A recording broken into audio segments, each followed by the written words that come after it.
We have a truly unique privilege of welcoming Dr. Graham Simpson from South Africa. And Graham, he is a professor, he's graduated in internal medicine and in emergency medicine and anti-aging medicine, and he's traveled all over the world helping millions of people and changing their lives. Today, he's going to talk about eternity medicine, his platform, his concept, and he's the CEO and founder of that. And he's engaging with us today to really explain the depth of how this whole environment affects us on a day-to-day basis. Eternity is a creative, consumer-focused initiative where basically physicians and coaches have come together to really implement a new proactive healthcare model, which is going to be much more client-centric in our approach. And I'd like to perhaps go and give you a little background of how Eternity Medicine came to be here. As you know, physicians are unfortunately published in the Journal of the American Medical Association on two separate occasions. Physicians are actually the third leading cause of death. There's heart disease, cancer, and doctors. And doctors are really focused on not on what should be focused on. We're there to treat and not to prevent and ward off disease. So the focus is a little bit backwards. And with Eternity, we're moving from this reactive disease model that currently exists to a proactive healthcare model. Our current healthcare system is pretty inefficient and very costly. Healthcare in America is over $3 trillion a year. And unfortunately, America is number 40 in terms of healthcare outcomes. And to give you some example on this slide here, it shows you how healthcare is such an outlier compared to all our other institutions. Even public education is way ahead of the healthcare. The editor of Lancet magazine has lamented that medical education is it hugs the shores of the old stability without really much innovation and any real disruptive healthcare advances. So we have also been very much influenced by big pharma and big food, and even the peer-reviewed journals that most physicians read. As you can see, this is a long-time editor of the New England Journal, which is one of our Bibles of healthcare, and she laments how we cannot believe much of the clinical research that we see in articles today. And she's lamenting this after really nearly 20 years as being the chief medical editor of New England Journal. Another gentleman, Dr. Alex Aodenese, here from the Department of Medicine at Stanford University, says as much as 90% of the published medical information that physicians receive are really not to be believed. So we're in quite a pickle when it comes to where we move ahead. And what I want to do in the few minutes that we have is to give you an idea of a new proactive model of healthcare as opposed to the reactive, and talk about the three goals of proactive medicine. So this slide over here, actually a lot of people often ask me, why did I get interested in this kind of medicine? And to be honest, when I was in my second year medical school in South Africa, there was a visiting nephrologist, a kidney specialist from Vienna. And he told our class, he said, most of healthcare today that's practiced, and this is a long time ago, I've been a practicing physician now for 40 years, but he told us young students that healthcare is where physicians and nurses are on the floor mopping up all the water that's coming out of a flowing faucet. And really what we should be doing is going upstream and turning off the faucet. And that's really what proactive medicine's about. It's a much more proactive, preventive approach. Now the next slide defines for you what exactly proactive medicine is. It's very much a systemic approach to health, and basically the 4 P's of proactive medicine are basically precision medicine, which is personalized, it's predictive, and if it's predictive, it can also be preventive. And it's obviously participatory, meaning that the relationship between the doctor and the client or the patient changes.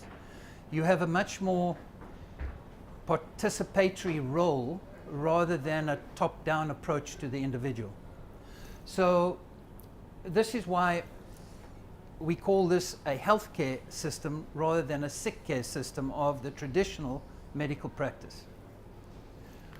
Now, what I'd like to do is go over the 3 goals of proactive medicine. As you can see here, goal 1, we want to quantify wellness, which has to do with the first 2 P's, personalized and predictive. We want to demystify disease, which is the preventive, and we want to empower the client. So that is the participatory nature. Graham, you talk about proactive medicine and why it's so important.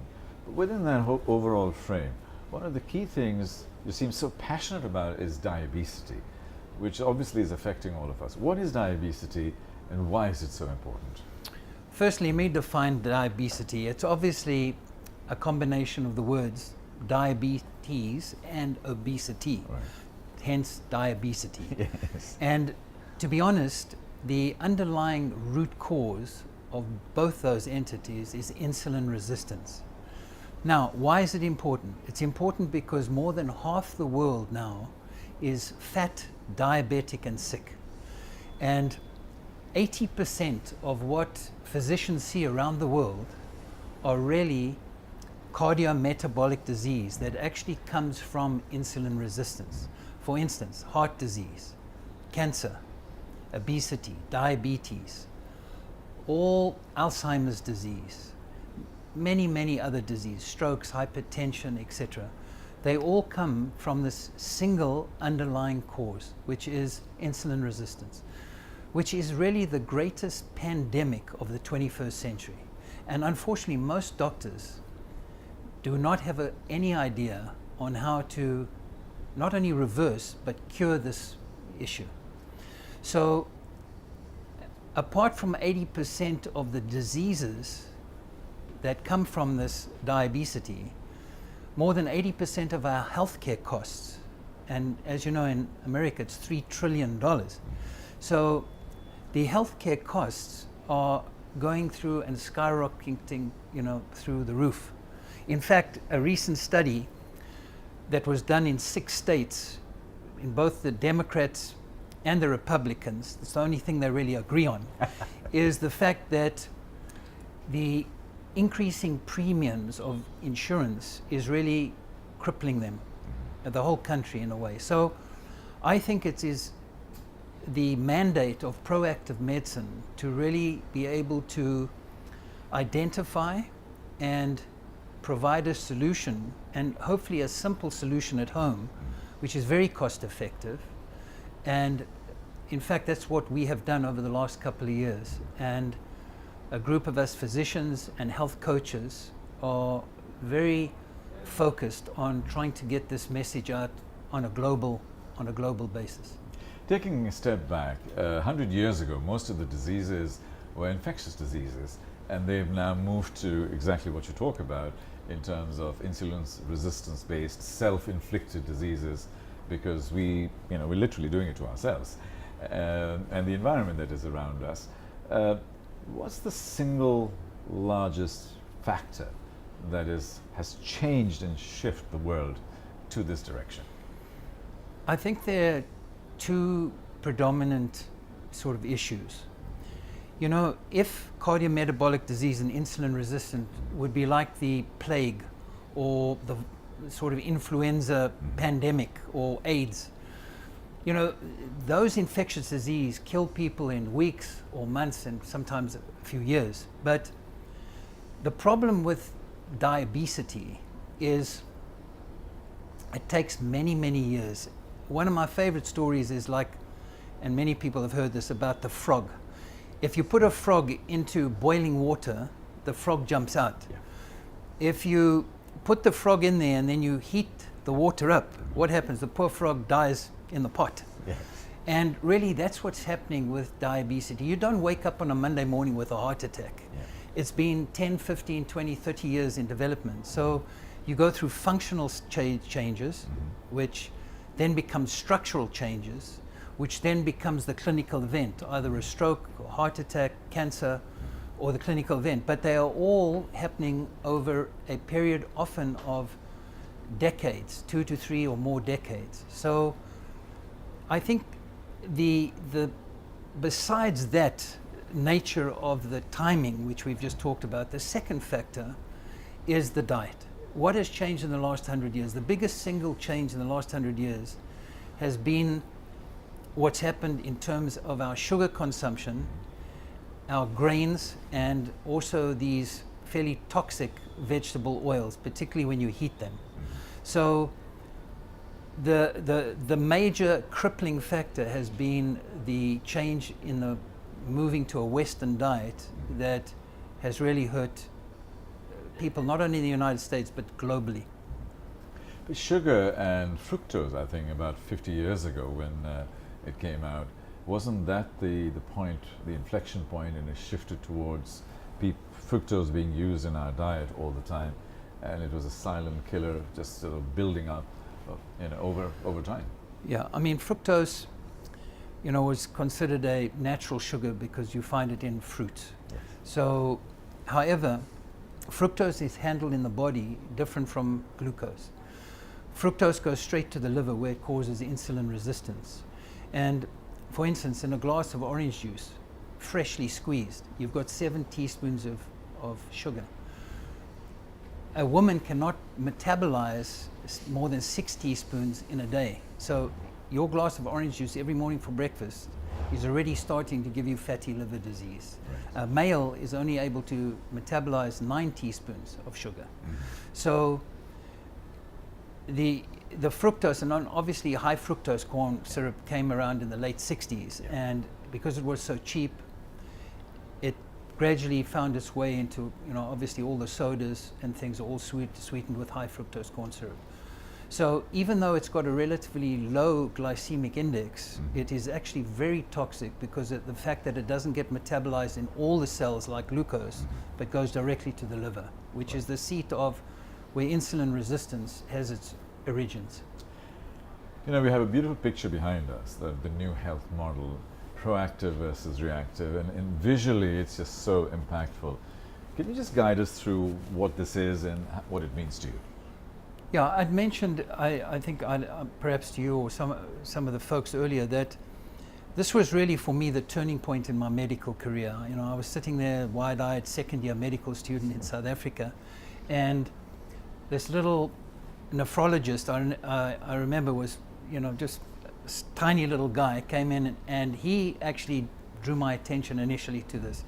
He said that all us doctors and nurses were down on the floor trying to mop up all the disease that was flowing out of the faucet, where really what we should be doing is going upstream to turn the faucet off, which made so much sense to me. So to be honest, ever since that time as a second-year medical student, and my first half of my life I worked in emergency medicine, and what was I doing? I was basically dealing with crisis medicine, the person coming in with a heart attack or with a stroke or whatever, diabetic ketoacidosis. So it was always the reactive disease model, whereas what we're trying to do now with eternity medicine is to move it upstream where we can turn off the faucet, and that's really the goal of us. We want to democratize healthcare, which is really being able to deliver this very inexpensively in a less toxic manner to people around the globe, because to be honest, to reverse and cure diabetes is actually very easy. We are now able to cure most type 2 diabetes in 4 weeks, which is unheard of. You go to most endocrinologists, oh my goodness, there's a serious disease, you're going to have to learn to live with it. It's, we can manage it, we can give you drugs, we can do this, but man, you're in a bad way. And the truth is that is not really the current model. We can easily reverse it with a keto type of diet and some intermittent fasting, not the American Diabetes Association or the American Heart Association. You follow those, you're going to die early. And you have it here now on record. Yes, exactly. I find this metaphor extremely powerful, Graham. And I mean, this is all heart disease, diabetes, everything. This is out here. And so when you close the tap here, what are you doing? You're looking at nutrition, like diets and keto diets? You're looking at lifestyle issues. Look, what are you? The true root cause of all these diseases are really half a dozen root causes, and by far ahead of anything is nutrition. But inflammation is also a very important factor, and that comes from a number of things, but primarily also from nutrition. Toxins in our environment, the incidence of cancer. The WHO says by 2030, 1 in 3 people will have cancer. So in 1900, probably 1 in 30 people had cancer. And it's not just because of better diagnosis, it's the fact that more and more people are being hurt by the environment and the toxins. So that's an important cause. The gut microbiome has also turned out to be majorly important. We've got more bugs in our gut than we have human cells in our body. 100 trillion bugs, 30 trillion human cells. So other things, getting the right nutrients and supplements. There are a few supplements. Most people here in the Middle East are deficient in vitamin D, and in most parts of the world, India, other places. So some judicious use of supplements. And obviously then also the mind-body effect is tremendously important. I think Elizabeth Blackburn, who discovered telomerase, which is what keeps our telomeres long, what tends to shorten telomeres besides insulin resistant, which is the major metabolic stress on the body, is the psychological stress. We know that caregivers for parents who have Alzheimer's or children with disabilities, there's a lot of stress on the caregivers, and we can actually measure that their telomeres are actually shortened. So a bad job, a bad marriage, same kind of thing. It's chronic stress that's going to shorten your telomeres and ultimately shorten your life. So the mind-body is a very important part of that. Hormones is another big root cause. As you know, as we go through middle age, menopause, andropause, when these hormones start disappearing, they are really the juice of life. So we really need to also replace this natural hormones, bioidentical hormones, and that's also another key factor. Exercise and sleep, very important root causes. I believe that sleep is probably even more important than exercise. So we know that people who don't sleep well, they're much more prone to diabetes, much more prone to obesity, higher stress, higher cortisol levels, high insulin levels, not good.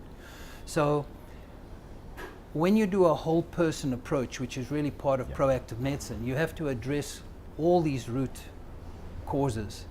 And that's really what's missing. And I have another little slide which is worth showing, because I think it shows you how all these little specialty branches have emerged in medicine, but often the dermatologist doesn't see that maybe the root cause is coming from the gut. He's focused on the skin. So these kind of things happen all the time.